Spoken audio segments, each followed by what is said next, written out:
Bersama saya Wati di sini saat Spotlight pada hari ini sebenarnya ada rekan saya. Halo Sobat Spotlight, saya Bakal Kurniawan selaku host pada podcast Ngobrol Terus pada hari ini.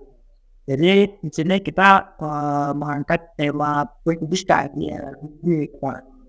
Ya, ini kita harus ada temannya oleh narasumber yang kece banget ya. Jadi ya sebenarnya merupakan dosen terbaik ya, dosen APN juga ya Bu ya. Jadi mungkin boleh sedikit perkenalan dulu. Oke, selamat pagi, siang, sore teman-teman semuanya. Nama saya Ilma Fitri Asmi, saya dosen di Politeknik STI Alan Makassar di Prodi Sarjana Terapan Administrasi Pembangunan Negara. Jadi hari ini yang mau kita bahas, kita mau bincang-bincang nih tentang pendidikan ya, karena terkait juga dengan Hari Pendidikan ya baru-baru ini ya. Nah, sebelum kita masuk ke pertanyaan tentang pendidikan, teman-teman yang mau tahu memang Ilma itu seperti apa sih? Apakah asli Makassar ini? Mau tahu pribadinya, lahirnya di mana, terus kuliahnya di mana? Oke, saya dari Semarang, saya orang Semarang. Asli Semarang, Jawa Tengah. Di tahun 2017 akhir saya pindah ke Sulawesi Selatan. Terus kemudian alhamdulillah menjadi dosen di Politeknik STI Alan Makassar. Jadi mulai mengajar sebagai dosen itu di tahun 2018 ya. Ya, jadi ini berapa tahun nih?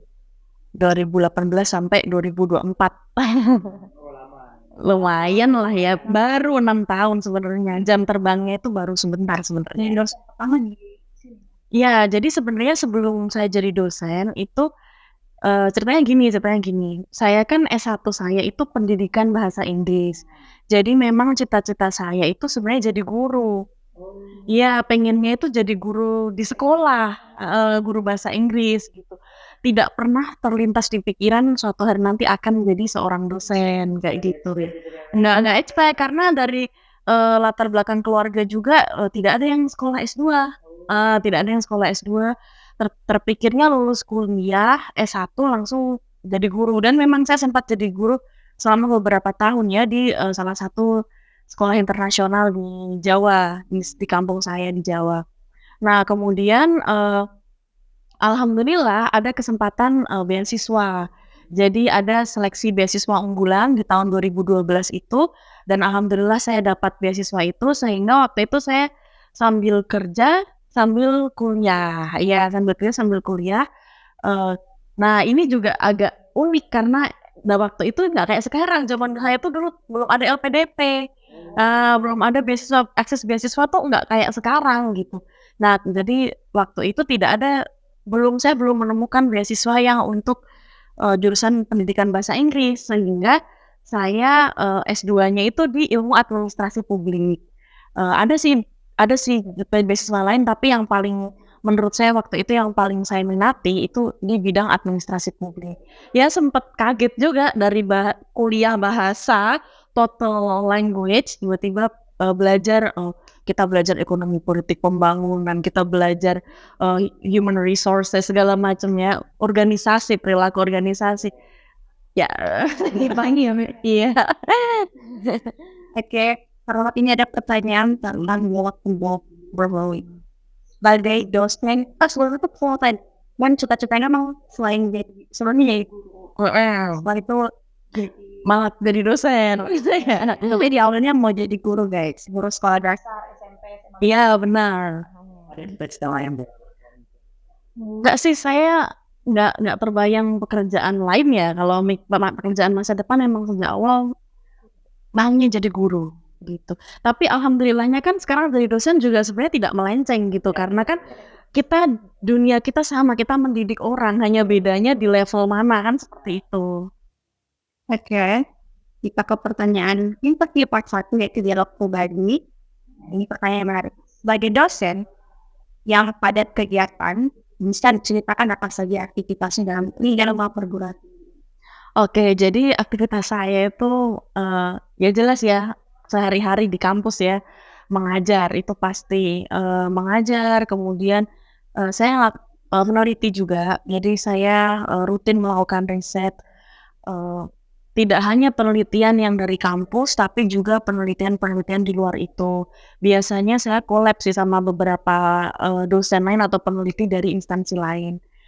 Kemudian, melakukan juga kegiatan pengabdian masyarakat, yang secara tiap tahun kan terprogram dari kampus kan, seperti itu. Tapi di luar itu juga, saya juga dikasih tugas tambahan sebagai sekretaris prodi Sarjana Terapan Administrasi Pembangunan Negara.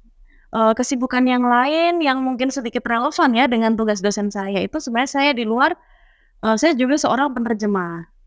Nah, iya, jadi saya menerjemahkan buku, saya menerjemahkan yang sejauh ini selama sekian tahun karir penerjemah saya tuh, yang paling banyak saya terjemahin itu artikel atau buku yang di bidang akademik, terutama di administrasi publik. Jadi, saya, jadi penerjemah di, sejauh ini di salah satu jurnal yang dia jurnal bereputasi kan biasa jurnal itu berbahasa Inggris. Nah, kadang-kadang penulisnya ngiriminnya kan bahasa Indonesia nih.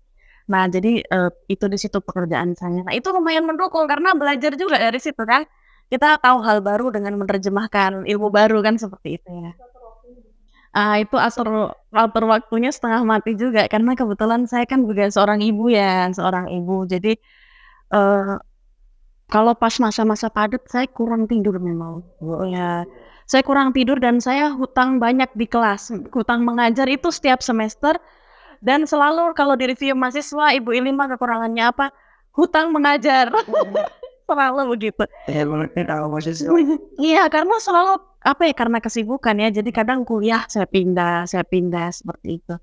Ya tanyalah yang sudah saya ajar setiap hari lah ya. Udah jadi biasa, ada tapi alhamdulillah sudah lunas kami. Oh sudah lunas ya di kelasnya ya?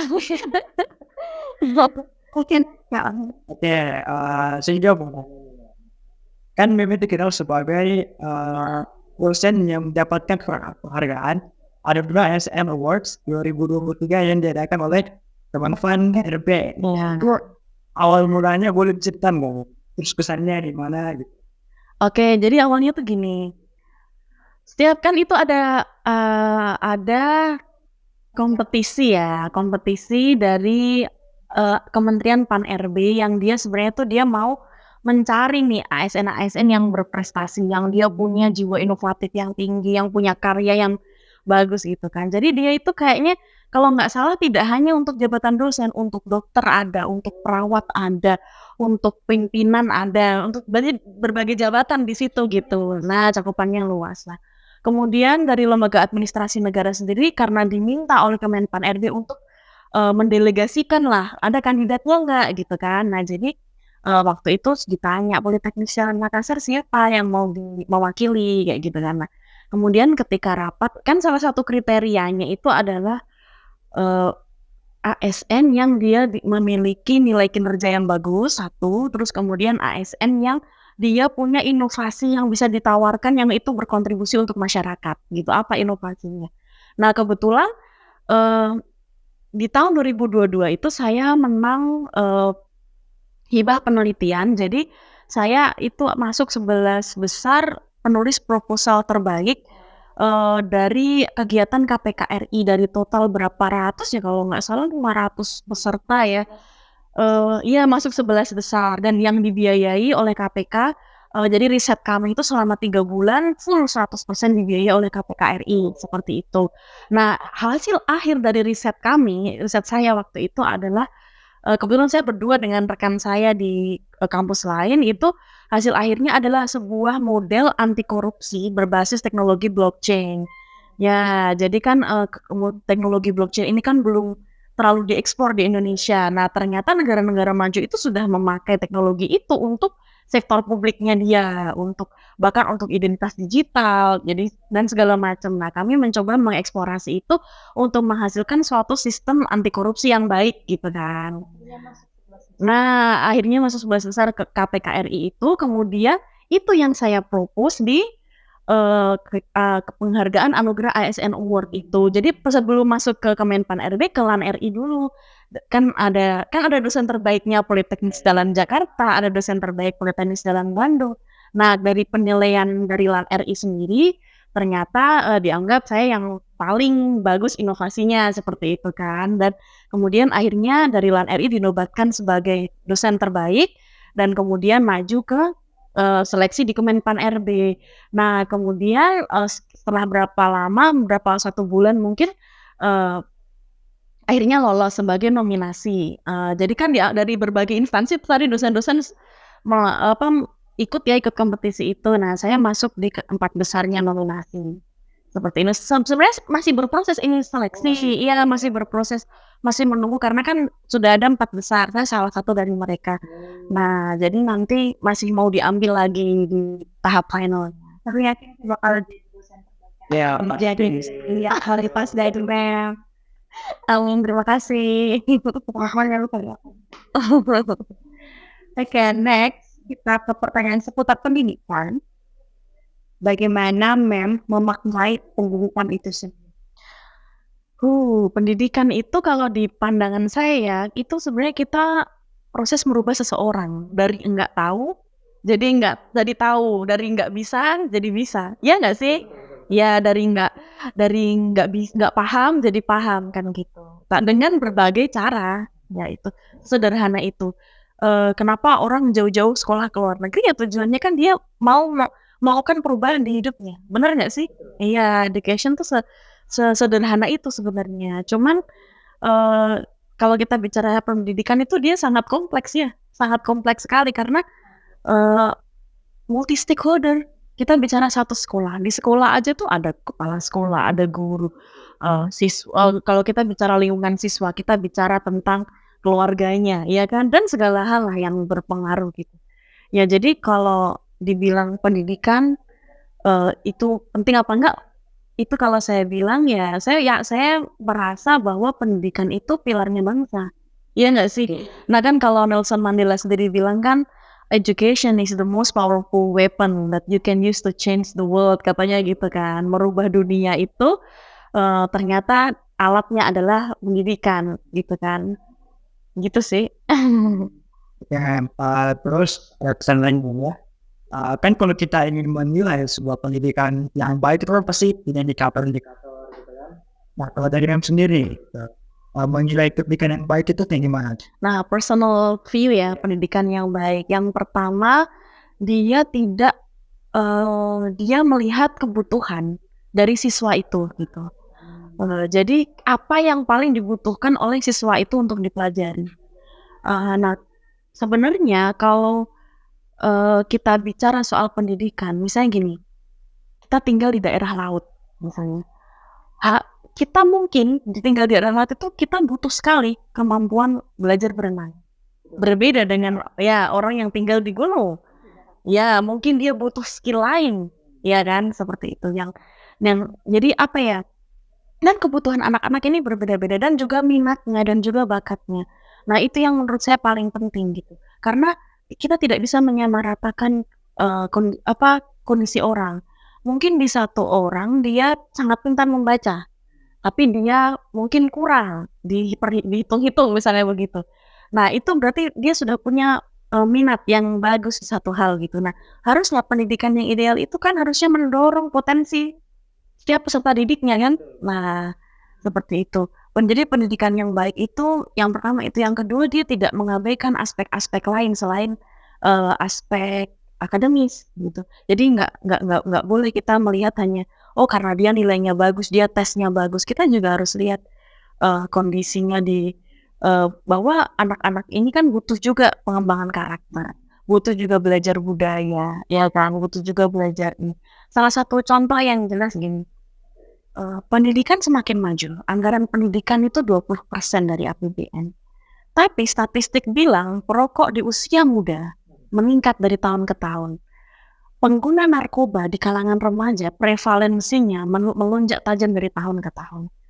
Kita selalu diajarkan don't use narkoba, jangan ngedrugs ya kan, jangan saya benci narkoba, gitu kan, ya kan. Nah, Tapi realita di lapangan menunjukkan bahwa hal itu terjadi terus gitu. Nah, jadi kita bertanya, apa peran pendidikan di sini? Apa yang kosong dari ruang-ruang pendidikan itu sehingga hal itu tetap terjadi even though itu diajarkan di sekolah. Sekolah mana yang ngajarin kamu gini? Nggak ada. Sekolah pasti nggak boleh merokok. Masku semua sekolah yang melarang merokok. Semua sekolah pasti kalau ada anak ngedas dikeluarin. Itu pasti. Tapi realitanya ya kan ini kalau kita bicara fenomena sosial yang terjadi di kalangan remaja sekarang macam-macam gitu. Contohnya angka pernikahan dini meningkat dari tahun ke tahun. Angka remaja putri hamil di luar nikah itu meningkat. Jadi apa ya, tugas kita sebagai pendidik itu dari tahun ke tahun tantangannya semakin besar. Karena apa ya, fenomena sosial lingkungan kita kadang-kadang tidak mendukung kita untuk belajar.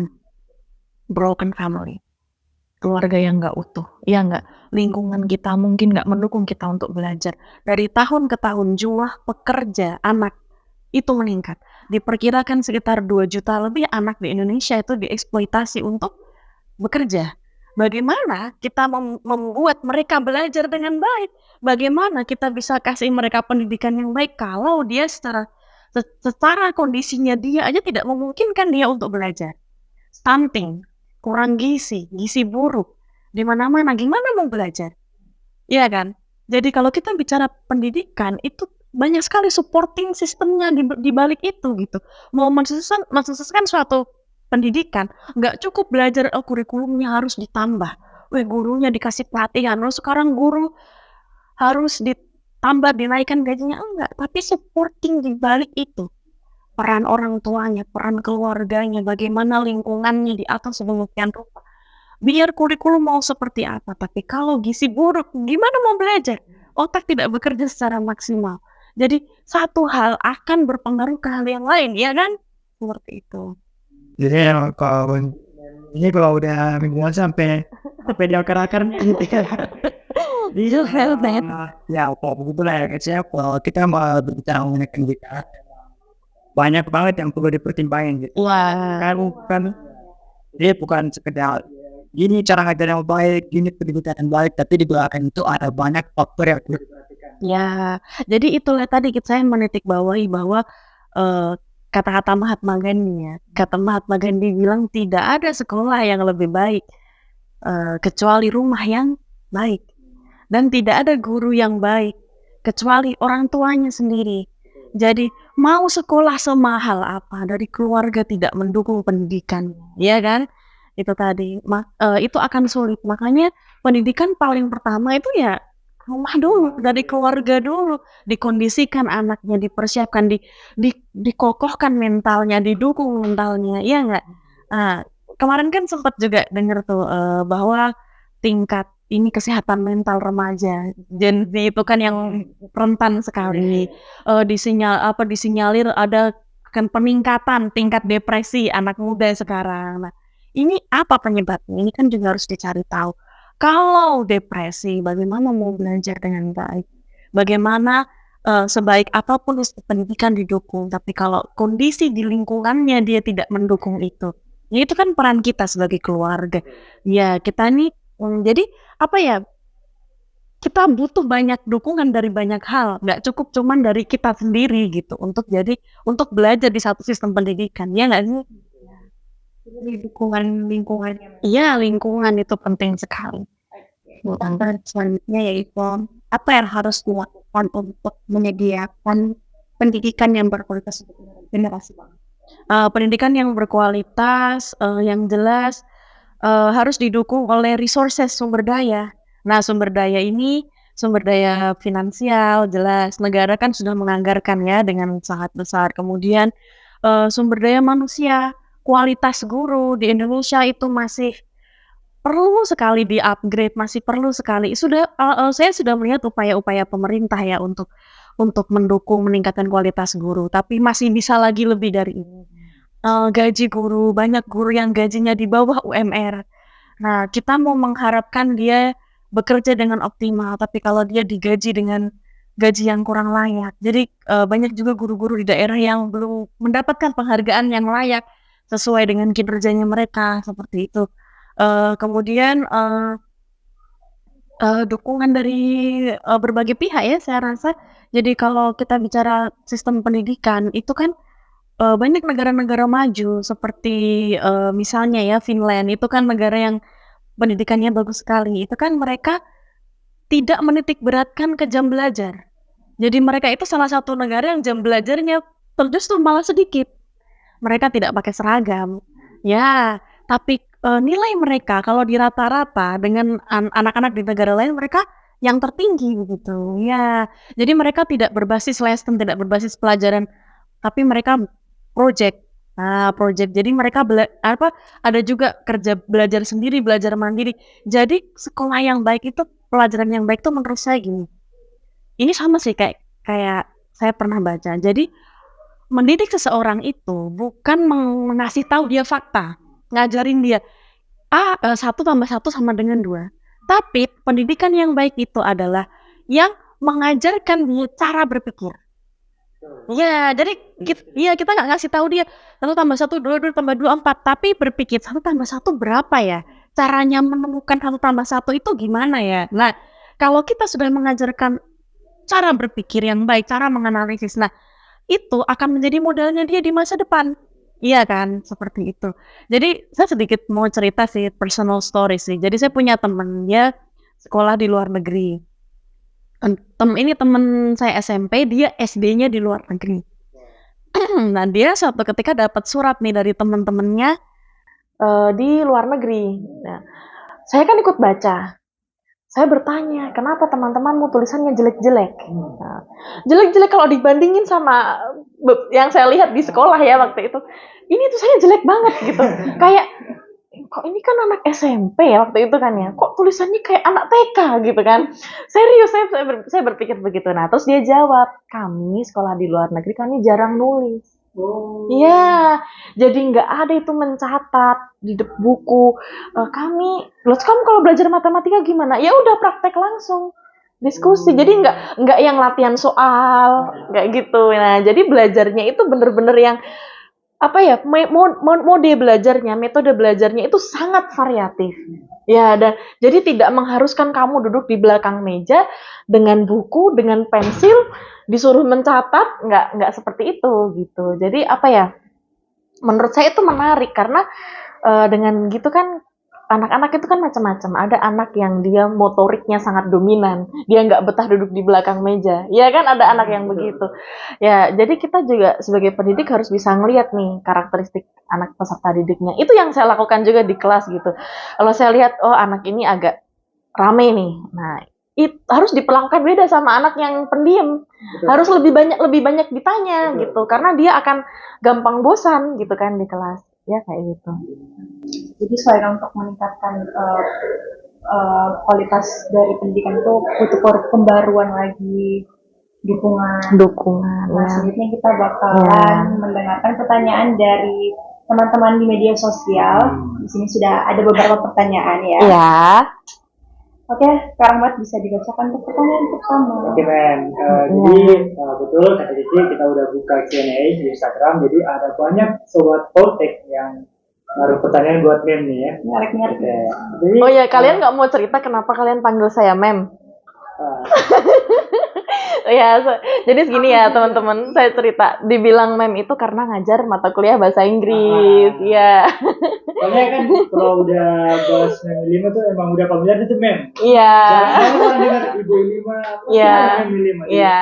Pasti kebanyakan mahasiswa juga manggilnya Mem. Iya. Maksudku saya ngomong gini supaya ini audiens juga nggak heran. Ya pasti audiens yang khususnya anak Poltek sini pasti udah tahu lah ya. Iya. Pasti udah betul Mem 5 ini. Iya. Oke, apa tadi pertanyaannya? Coba. Dari Instagram Dela ADH. Jadi pertanyaannya Mem, ada bahasa Inggris ini. Oke, jadi pertanyaannya Mem, which one is better? Between follow your heart or follow the flow? Oke, follow your heart or go with the flow gitu ya. Depends, tergantung. Karena kasusnya beda-beda. Dan sebenarnya gini, kalau kita bicara choice of life, pilihan hidup gitu ya, pilihan hidup itu kan macam-macam. Dan kita tuh kita tuh punya banyak pilihan di hidup. Kenapa kadang-kadang merasa tidak punya pilihan? Karena kita blocking sama pilihan itu. Contohnya gini, lulus kuliah. Mungkin kalian mikirnya jadi pegawai, kalau nggak buka usaha, kalau nggak kuliah lagi. Tapi kan kalau kalian mau jadi seniman bisa nggak? Bisa. Kalau mau jadi penyanyi bisa. Kenapa tidak jadi penyanyi dan tidak merasa bahwa menjadi seniman dan penyanyi itu adalah pilihan? Karena kita udah blocking. Masa aku nggak bisa, aku nggak pernah jadi seniman, aku nggak pernah melukis ya. Jadi sebenarnya yang blocking pilihan itu siapa? Diri kita sendiri. Kita nggak bisa, kita nggak mampu. Jadi untuk penanya tadi, Dela, kalau mau tanya follow your heart or go with the flow, jawabannya adalah tanya diri sendiri. Yang banyak, perenungan itu sesuatu yang butuh waktu. Nggak bisa kamu satu kali berpikir langsung kamu decide. Kamu harus lebih sering tanya ke diri sendiri dulu.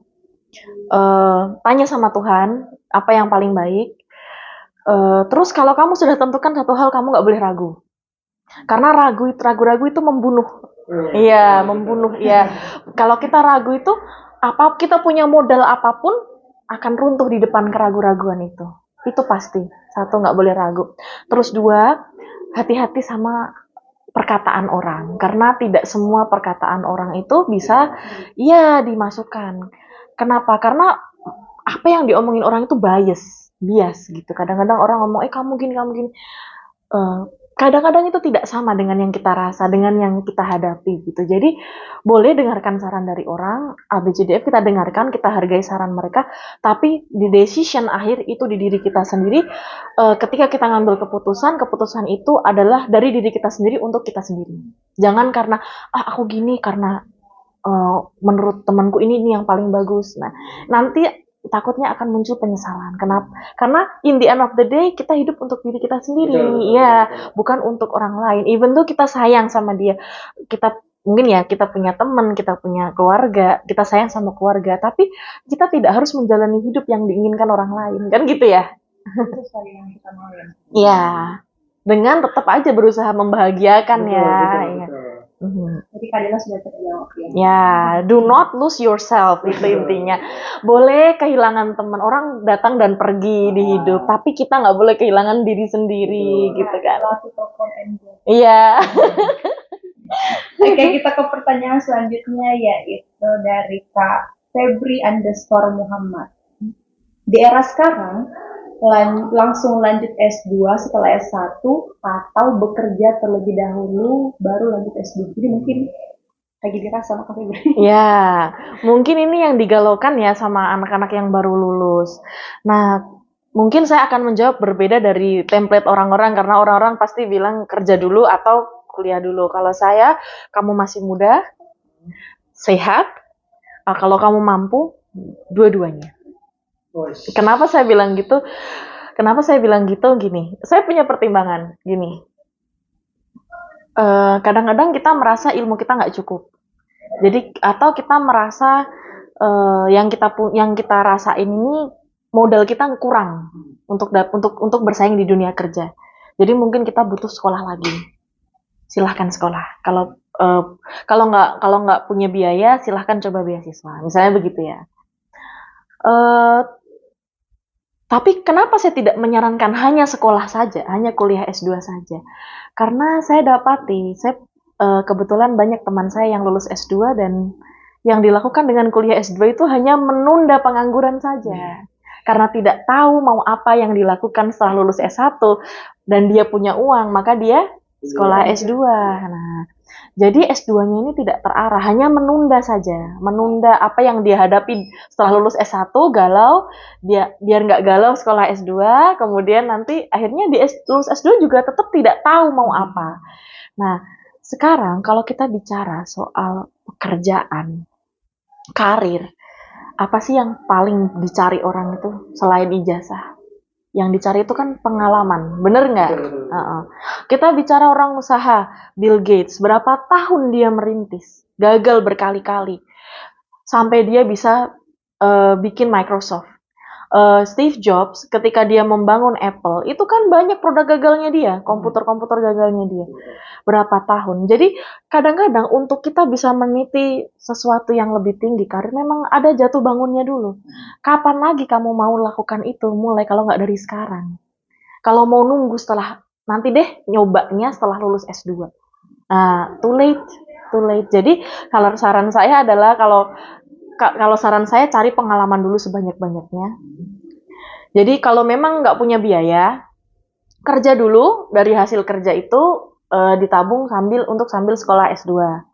Karena kita nggak tahu, mungkin sekarang kita sudah cukup dengan pekerjaan kita, tapi kita nggak tahu di masa depan kayak apa. Jadi tetap harus upgrade diri dengan ilmu yang lebih di kuliah S2. Nah, kalau sudah punya biaya, ya sudah, bagus, jalan dua-duanya. Bisa kuliah sambil kerja. Kalau nanti ada pertanyaan, memangnya bisa kuliah dengan fokus kalau kerja? Kan pasti gitu ya. Wah, nanti kuliah nggak dapat ilmunya. Tergantung. Kerja kan juga tidak harus yang kerja dari pagi sampai sore. Kerja freelance kan banyak. Saya dulu aja bisa kuliah S1 sambil kerja. Beberapa mahasiswa kita di kampus itu banyak yang kuliah sambil kerja. Dan bisa imbalance seperti itu. Saya rasa itu semua tergantung orangnya. Kenapa saya bilang saya sarankan dua-duanya? Karena mumpung masih muda. Oh iya. Iya, kalau mau nyobanya nanti deh kalau udah lulus S2, too late. Kebetulan saya ada sih cerita, teman saya daftar beasiswa. Dia lulus S2, dia mau lulus S3, dia mau daftar beasiswa untuk S3. Ditanya, kamu ngapain mau S3 lagi? Kamu S2 aja belum jadi apa-apa. Gitu kan, kamu nggak punya pengalaman apa-apa. Kenapa kamu nggak manfaatin aja S2-mu dulu? Nah, teman saya ditanya gitu kan. Jadi artinya adalah pengalaman itu juga penting. Iya nggak sih? Penting sekali. Oke, jadi antara dua pilihan ternyata ada pilihan lain gitu. Banyak kok orang kuliah sambil kerja. Jadi bisa keduanya gitu ya, Iya. sambil kuliah, sambil kerja juga. Iya. Tapi itu tergantung lagi dari kemampuan dan Situasinya. Nah, saran saya yang lainnya juga kalau mau studi, bicara sama orang yang lebih pintar, tanya, diskusi. Jadi jangan kita asal decide. Karena kuliah S2 ini juga susah-susah gampang gitu. Jadi kita diskusi lah sama orang yang lebih pintar, minta saran. Minta saran itu selalu penting kalau saya. Oke. Referensi sudah terjawab ya, Kak Febri. Oke. Oke, selanjutnya pertanyaan ketiga dari siapa ini? Dari Bahar Akifa 1. Jadi pertanyaan itu menyimak keberhasilan ibu dosen. Oke. Sebagai dosen terbaik, mohon berbagi trik khusus dan pengalamannya. Tidak ada. Tidak ada. Literally tidak ada. Saya pernah baca bahwa keberuntungan itu akan datang ketika persiapan ketemu dengan kesempatan. Kenapa orang tidak berhasil? Karena ketika kesempatan datang, dia nggak siap. Nah, gitu. Yang saya lakukan adalah cuman melakukan yang terbaik yang bisa saya lakukan gitu. I just do my best di Tridharma. Saya berusaha mengajar, meneliti, dan mengabdi dengan baik. Predikat dosen terbaik itu bukan tujuan akhir. Dan itu bukan apa yang mau dicapai. Yang mau dicapai adalah kita mau kontribusi lebih ke dunia pendidikan. Kita mau jadi pengajar pendidik yang baik. Kita mau jadi orang yang bisa memberikan kebermanfaatan. Nah, perkara kemudian di kemudian hari menjadi dosen terbaik, yaitu bonus aja. Iya, yang paling penting tuh kita jadi orang yang bermanfaat. Bukankah itu yang orang tua selalu doakan? Semoga jadi anak yang bermanfaat. Kan gitu ya? Nggak ada, semoga jadi dosen terbaik. Nggak ada kan? Iya. Tapi boleh nanya, boleh? Silahkan. Boleh, bentar. Kan tadi sempat disinggung tadi ya. Kalau ada kesempatan yang diambil gitu. Terus kalau menurut Mem ini ya, kalau ada kesempatan nih tapi kalau bagi kita belum mampu, belum bisa, dan belum yakin bisa ambil kesempatan itu kalau gimana? Tetap ambil atau udah dibuang aja tuh kesempatan? Coba aja dulu. Kan sekarang penyakitnya orang itu ya, takut salah, takut gagal, takut gagal, takut dikomentari orang. Kan kalau udah gagal kan pasti citra orang wah ini orang udah gagal gitu. Jadi pasti selanjutnya bakal gagal lagi gitu. Jadi biasanya pandangan orang gitu ya. eh, Kalau ngelihat situasi kayak gitu biasanya udah orangnya ini udah dicap orang gagal gitu. Ya, Udah nggak bisa berhasil lagi. Nah, itu biasa ketakutan terbesar orang-orang zaman sekarang. bener banget ya. Apa mentalitasnya itu untuk mencoba nggak berani, ya kan? Terus takut salah dan juga, nah itu juga kenapa orang-orang sukses di dunia itu adalah orang-orang yang gagal duluan gitu. Kadang ketika kita gagal itu kan kita punya pilihan dua, satu kita mau lanjut ngakuin itu lagi, atau gagal ya udah gagal berhenti selesai nyerah gitu kan. Nah tapi kan kalau kita kan nggak mau ada penyesalan di kemudian hari, nggak mau tahu gitu dulu aku nyoba aja kan gitu kan ya. Jadi itu semua kembali sih ke karakter orang masing-masing juga gitu, karena kadang-kadang juga meskipun situasinya mendukung tapi kalau dianya tidak mau ya mau bagaimana kan begitu ya. Kan itu ada hasil riset yang menunjukkan kalau orang-orang sukses di dunia itu bukan orang yang pintar secara secara akademis ya, jadi tapi justru secara emosi, orang yang bisa mengelola emosi, orang yang bisa mau belajar, orang yang mau susah duluan, itu kan yang orang-orang sukses. Iya, kayak gitu. Jadi jangan lupa untuk mencoba terus. Ya. Oke, kita ke pertanyaan selanjutnya dari Fikri Haikal. Ini dia ngegembal dulu, Bu. Menurut Ibu dosen andalanku yang cantik, bagaimana pendapat Ibu terkait pendidikan karakter untuk Gen Z? Pendidikan karakter untuk Gen Z. Untuk approach Gen Z itu beda. Kita nggak bisa langsung menggurui. Kamu harus gini, itu nggak bisa. Kita harus bangun kedekatan emosional dulu. Itu harus banget. Di kelas itu harus dosen gini. Kalau kita itu kasih hierarki di kelas, ini dosen, ini mahasiswa, ini guru, ini siswa. Itu anak-anak ini akan kasih jarak. Ya nggak? Dia akan kasih jarak. Oh, dia dosen. Tapi kalau kita anggap dia sebagai teman, dia anggap kita sebagai teman, akan lebih mudah masuknya. Kita akan lebih didengar. Bener nggak? Betul. Bener, iya. Karena sebenarnya gini, anak-anak muda ini pengaruh paling besar dari mana sih? A, orang tua. B, guru. C, temen. Temennya, lingkungannya. Iya nggak? Dari teman-temannya. Jadi kalau kita mau mendidik karakternya dia, yang pertama itu kita jadi temennya dulu. Baru kita masuk, kamu jangan gitu dong, kamu kemarin gini banget sih, gini. Itu. Yang kedua, pendidikan karakter untuk Gen Z ini gimana ya? Karena dia susah-susah gampang ya. Jadi kita harus pakai pendekatan gitu. Artinya juga bagusnya juga ada kerjasama dengan orang tua. Jadi kampus dan orang tua. Orang tua juga harus memantau gitu. Nggak bisa juga semua dibebankan ke institusi pendidikan. Orang tua itu di rumah harus bisa mantau. Karena kan sekarang udah ada yang namanya gadget. Segala macam hal itu kan ada di gadget ya. Kita nggak tahu. Nah ini kan butuh pemantauan. Apalagi untuk anak-anak remaja. Iya kan? Seperti itu.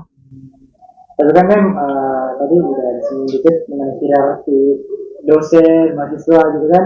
Ya dari hierarki begitulah memang biasanya buat mahasiswa tuh lebih takut, lebih segan gitu buat bisa dekat sama dosen gitu kan. Nah itu kan biasanya jadi halangan buat mahasiswa buat bisa deket sama dosen, takut nggak sopan, takut dimarahin atau gimana, itu gimana? Namanya dosen itu tetap harus dihargai dan dihormati ya. Itu benar. Jadi nggak boleh juga terus mahasiswa nganggap kita kayak temen terus mau-maunya dia sendiri ngomong. Saya juga kalau ada mahasiswa WA kurang sopan, saya tegur. Pernah ya? Nggak pernah. Nggak pernah ada yang mahasiswa saya tegur. Iya, jadi tapi kalau dari saya pribadi, saya akan lebih suka karena kan kalau banyak ahli bilang ya, pendidikan itu kan sebenarnya proses memanusiakan manusia, gitu kan. Jadi saya merasa lebih mudah untuk saya mendidik mereka dengan hubungan yang dekat. Itu ilmu itu lebih gampang masuknya. daripada saya terkesan menggurui. Nah, terus yang penting lagi adalah kita tuh jadi dosen juga harus set example, harus jadi contoh. Kita nyuruh mereka, kita ngasih tahu mereka, kamu pelajari ini, kamu pelajari, tapi kita dosen nggak tahu, misalnya gitu. Saya nggak belajar, ya gimana, gitu kan? Gimana kita bisa, kita ngasih tahu mereka, kamu baca jurnal, kamu gini-gini, kita nggak baca jurnal. Nah, itu kan lucu. Nah, jadi kita dosen yang harus kasih example dulu, perilaku kita, sikap kita, cara kita. Dan ini nggak cuma dosen, semua pendidik ya. Kayak gitu. Perubahan itu kan katanya dari diri sendiri. Kalau kita mau ngubah orang, kita mau ngubah perilaku, itu kan dari diri kita sendiri dulu. Iya kan, kayak gitu. Saya jadi ingat kata-kata Pak Ignatius Jonan. Tahu nggak Pak Ignatius Jonan? Kurang tahu sih, kurang familiar. Itu dirutnya PT KAI yang dia bisa mentransformasi kereta api Indonesia dari yang merugi tiba-tiba jadi sukses. Ya, beliau bilang, kita ini pimpinan, kalau kita mau anak buah kita lembur, ya kita yang lembur duluan. Kita yang harus set example. Kita larang mereka ambil duit, kita jangan ambil duit, gitu. Jadi jangan kita suruh-suruh orang, kamu gini, kamu gini. Kita sendiri ngelakuin itu, gitu kan. Jadi apapun itu, perubahan apapun itu dari contoh dulu. Kita ngasih contoh dulu, iya nggak? Nah, kayak gitu. Saya rasa seperti itu di kelas. Terus ada pertanyaan terakhir nih ya. Dari Instagram Gunawan Sucipto 18. Wah, andalan ini. Iya. Jadi pertanyaannya Mem, menurut Ibu sebagai seorang dosen, Iya. apa tantangan dalam mendidik para Gen Z di saat ini, terutama di zaman digital seperti sekarang? Ya, satu, ini Gen Z ini mereka well knowledge, well informed, karena mereka kadang-kadang dengan kita yang generasi di atas mereka lebih tahu banyak hal, karena pengaruh ini ya teknologi digital. Kadang-kadang justru mereka itu lebih tahu dari kita. Itu yang pertama, itu tantangan. Karena artinya untuk ngasih tahu mereka juga kita harus cari cara gitu. Saya pernah satu ketika mengajar di kelas yang mahasiswanya ini lebih pintar dari saya dan dia membantah saya. Nah, itu nggak bisa kita kasih pendekatan yang kamu harus hormati dosen ya, kamu nggak bisa dong. Oh, gimana yang kamu tahu apa? Nah, gitu kan. Jadi nggak bisa kita kerasin juga gitu. Tantangannya satu, mereka lebih pintar, kadang-kadang dalam beberapa hal mereka lebih knowledgeable. Terus dua, karena mereka sudah terbiasa dengan banyak hal-hal yang memudahkan mereka. Jadi kadang-kadang ini disuruh kerja dikit banyaknya tugasnya gitu. Kenapa lagi turun lapang lagi, penelitian lagi gitu kan, komplain gitu. Soalnya terlalu sulit. Nah gimana memang itu mata kuliahnya itu tugasnya itu masih komplain soalnya terlalu sulit. Ya kadang mengeluh dulu karena apa ya sudah terbiasa dengan segala hal yang memudahkan. Kalau kita zaman dulu nih, transportasi susah. Orang tua kerja, yang kita lakuin apa? Naik sepeda, jalan kaki, bener nggak? Motor nggak punya. Anak zaman sekarang kan enggak, orang tua sibuk, ada Grab, ya kan? Iya, pesan ojol, kalau nggak telepon temen, minta dijemput. Zaman dulu kan nggak bisa kayak gitu. Kondisi sekarang itu kan lebih memudahkan dalam banyak hal, sehingga kadang-kadang kalau dikasih tugas yang tulis tangan, Mem, boleh ngetik aja, Mem. Nah, pakai HP gitu ya, kayak gitu. Ya, tantangannya kayak gitu sih saya rasa. Terus tantangan yang lain adalah ini yang diajarkan dosen saya. Salah satu dosen saya ya di bidang pendidikan. Anak-anak ini nonton konten bagus-bagus di YouTube, nonton konten bagus-bagus di sosial media. Terus tiba-tiba kamu di kelas duduk ngajar, kamu kasih pulpen, kasih kertas, suruh mereka nulis, suruh dengerin. Mereka belajar nggak? Bosen. Karena udah terbiasa lihat konten warna-warni bagus, ada gimmicknya, ada giveaway-nya, ada apa. Nah, jadi dosen saya bilang, dosen saya ya, dosen di dunia pendidikan, apapun yang terjadi kamu harus lebih menarik daripada konten-konten yang mereka lihat. Kamu harus punya hal lebih yang bisa kamu tawarkan sehingga mereka bisa berpaling dari segala konten itu ke merhatiin kamu. Gitu katanya gitu. Kan kadang juga sering kasus kita dosen ngajar mahasiswa sibuk di HP-nya, kan kayak gitu. Kalau di saya sendiri sih trik saya di kelas adalah saya memang tidak mau tidak melarang, justru HP ini saya jadikan alat, saya suruh mereka cari di HP cari data berapa jumlah desa di Indonesia. Nah, jadi mereka tidak pakai itu untuk chat atau untuk sosmed, tapi untuk belajar bareng-bareng. Itu malah saya libatkan gitu. Jadi emang kalau bahas game sih emang suka yang instan gitu ya. Kan itu emang udah kebiasaan dari kecil ya namanya. Suka instan, suka yang entertain gitu kan. Iya. Betul, dia lebih suka kayak gitu-gitu. Ya, cuman kan kalau kita lihat juga Gen Z ini berat bebannya gitu, berat sekali bebannya. Saya rasa dibandingkan saya kadang-kadang kalau ngelihat kalian juga itu kok kuliahnya susah banget sih. Saya dulu kuliah nggak kayak gini banget gitu. Kenapa saya bilang bebannya berat? Karena tuntutan perkembangan zaman itu sangat besar. Dulu itu orang kerja, syaratnya itu tidak serumit sekarang gitu, tidak seberat sekarang.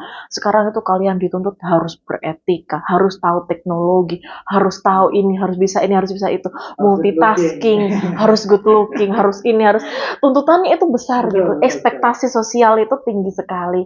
Terus juga kita kan lagi ini ya bonus demografi. Negara-negara itu kan menunjukkan yang negara-negara bonus demografi kayak Jepang, kayak Singapura, kayak apa itu kan mereka ketika bonus demografi langsung melonjak, langsung maju kan, perekonomiannya naik. Nah, kita lihat ini nanti dengan bonus demografi apa yang terjadi dengan Gen Z, apakah bisa mendorong proses ini semua negara menjadi lebih baik, kita sama-sama lihat. Mudah-mudahan sih ke depannya ya kita semua lah ya bisa melihat Indonesia yang lebih maju gitu kan. Sebenarnya dari pertanyaan dari teman-teman media sosial tadi sudah menutup pertanyaan-pertanyaan yang lain. Jadi kita sekarang mau mendengarkan closing statement dari Closing statement-nya adalah lakukan yang terbaik di peranmu apapun itu, entah kamu sebagai siswa, entah kamu sebagai dosen, entah kamu sebagai anak, do your best apapun itu sehingga ketika nanti ada kesempatan datang, itu semua bisa membawa kamu ke arah yang lebih baik lagi. Baik, terima kasih Mem sudah memberikan waktu untuk di interview. Suatu kebanggaan ya Karmat bisa hadir di podcast kita.